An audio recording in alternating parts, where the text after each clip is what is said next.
kembali mereview materi hukum administrasi negara pertemuan ke-13, yaitu keputusan tata usaha negara atau Basiking, disampaikan oleh Dr. Dedi Mulyadi SMH. Yang pertama, ciri-ciri keputusan tata usaha negara atau keputusan administratif. Sifat norma dan hukum keputusan adalah individual konkret yang dijabarkan dalam 4 segi sifat norma hukum, meliputi yang pertama hukum abstrak, norma individual konkret, norma hukum konkret, dan norma individual abstrak.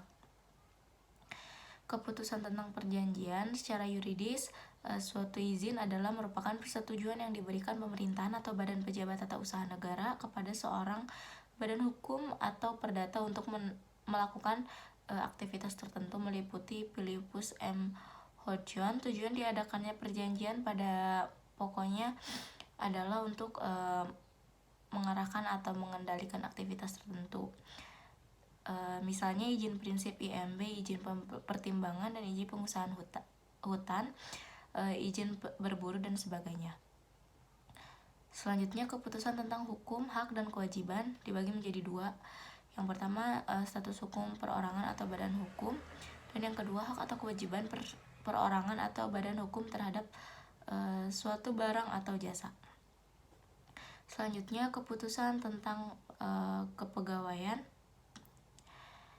dibagi menjadi tiga. Yang pertama, keputusan tentang mutasi PNS, yang kedua, keputusan tentang hukuman disiplin PNS, dan yang ketiga, keputusan tentang pemberhentian PNS. Selanjutnya, ada 5 dampak keputusan terhadap orang sebagai berikut. Yang pertama, keputusan-keputusan dalam rangka ketentuan-ketentuan larangan dan atau ketentuan-ketentuan pemerintah. Yang kedua, keputusan yang menyediakan sejumlah uang. Yang ketiga, keputusan-keputusan yang membebankan suatu kewajiban keuangan. Yang keempat, keputusan-keputusan yang memberikan suatu kedudukan. Dan yang kelima adalah keputusan penyitaan. Pedehan, jenis-jenis keputusan tata usaha negara atau KTUN atau Basiking menurut doktrin terhadap berbagai rumusan yang dikelompokkan sebagai berikut. KTUN di perorangan dan di keberadaan atau Personlin and Zelik. Yang pertama, KTUN perorangan adalah keputusan yang diterbitkan kepada seorang berdasarkan kualitas pribadi tertentu. Contohnya SK, PNS, SIM, dan sebagainya. Yang kedua, KTUN kebedaan adalah keputusan yang diterbitkan berdasarkan kualitas. Contohnya di sertifikat hak atas tanah, BPKB, STNK kendaraan bermotor, dan sebagainya. Selanjutnya ada KTUN deklaratif dan konstitutif atau Rechtsvaststellen dan Rechtssependi.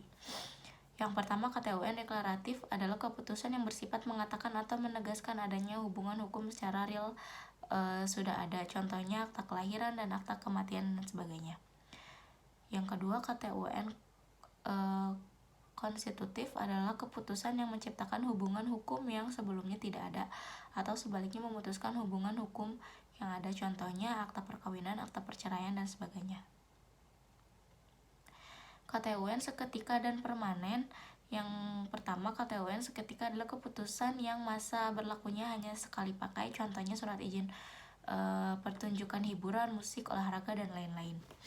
Yang kedua, KTUN pemerintahan adalah keputusan yang masa berlakunya untuk selama-lamanya kecuali ada perubahan baru. Contohnya sertifikat hak milik. Sedangkan menurut Undang-Undang Nomor 5 Tahun 1986, JOUU Nomor 9 Tahun 2004 tentang Peradilan Tata Usaha Negara meliputi yang pertama, keputusan tata usaha negatif positif dalam pasal 1 ayat 3. KTUN berupa penetapan tertulis yang dikeluarkan oleh badan atau pejabat tata usaha negara yang berisi tindakan hukum tata usaha negara.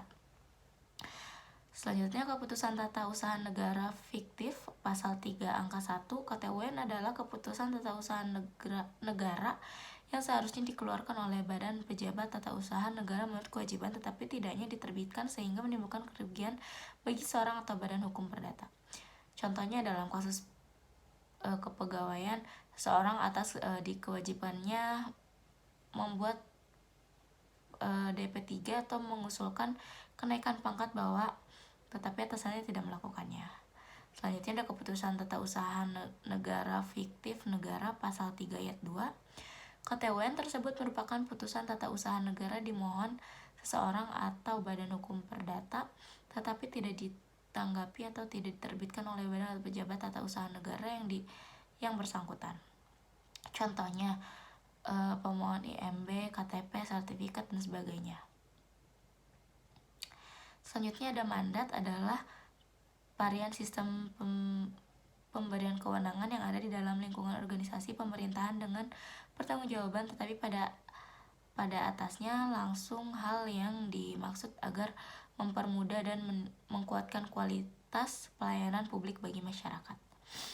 Mandat adalah kewenangan yang diberikan dari pejabat perorangan kepada bawahannya untuk hal-hal yang bersifat prinsipil, misalnya memberikan sambutan, pengarahan, dan pemberitahuan. Selanjutnya ada fungsi aktivitas negara. Ada outrage atau hukum administrasi negara, ialah himpunan peraturan perundang-undangan tertentu yang menjadi sebab negara berfungsi. Selanjutnya ada dengan kata lain, Han adalah merupakan sekumpulan peraturan yang memberi wewenang kepada administrasi negara untuk mengatur masyarakat. Administrasi negara mempunyai fungsi mengatur warga masyarakat dengan mendapatkan wewenang hukum administrasi negara. Selanjutnya ada 2 macam tindakan hukum atau TUN sebagai berikut. Yang pertama, tindakan hukum TUN berdasarkan hukum perdata atau hukum privat.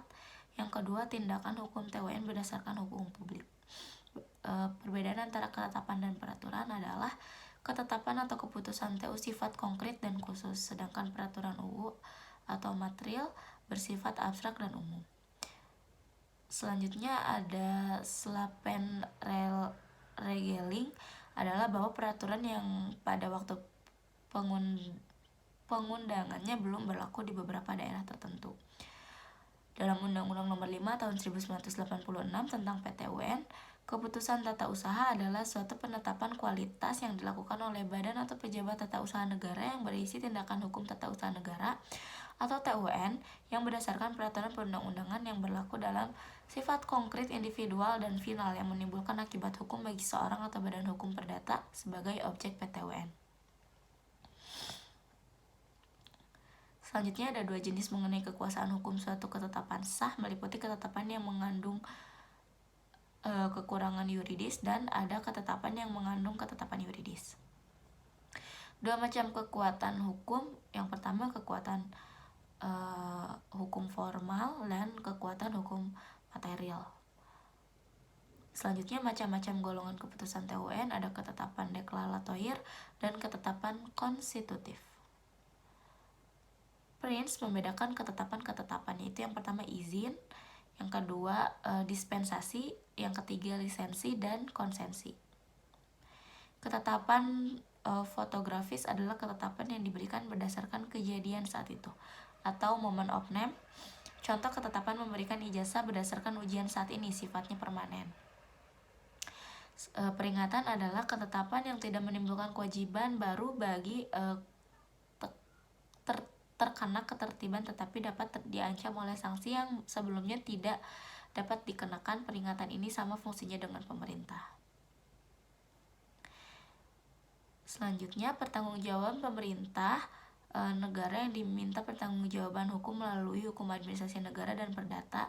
Di Jerman, negara bertanggung jawab secara hukum publik segala perbuatan aparaturnya yang terbuat kesalahan dengan dasar kepercayaan publik. Selanjutnya, tanggung jawab pemerintah adalah kewajiban pejabat hukum dari negara atau pemerintah atau pejabat yang pemerintah atau pejabat lainnya yang menjalankan fungsi pemerintah sebagai akibat adanya suatu keberatan gugatan yang diajukan oleh seorang masyarakat, badan hukum perdata, baik melalui penyelesaian pengadilan atau di luar pengadilan. Terima kasih. Wassalamualaikum warahmatullahi wabarakatuh.